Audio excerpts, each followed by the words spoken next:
Құрметті достар, бұл бізде үшінші пиццаның құрамы.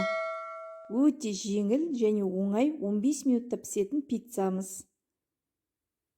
Кефирге ұнды салып, жақсылап илеп, жұмсақ қылып илеп аламыз. Оның ішіне ештеңе қоспаймыз, тұз, шекер, ештеңе қоспаймыз. Тек жұмсақ қылып илейміз, болды. Ұнды да көп қосып қажеті жоқ. Одан кейін бізге колбаса, огурцы, помидор, сыр.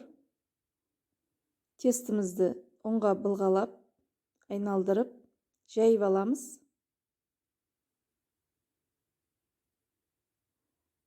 Асторе мен провансаль майонезімізді жақсылап араластырып, тавадағы нанымызға жағып, үстіне колбасамызды, помидорымызды, огурцемізді бәрін турап дайындап алғаннан кейін осылай салып шығамыз. 220 градуста 10 минутта пісіреміз. Шығарып бетіне сырды сеуіп, кері 5 минутта пісіреміз. Тез пісіп қалады, қарап отырмасаңыздар. 15 минутта дайын болады. Мінекей өте жұмсақ, үлпілдеп тұр.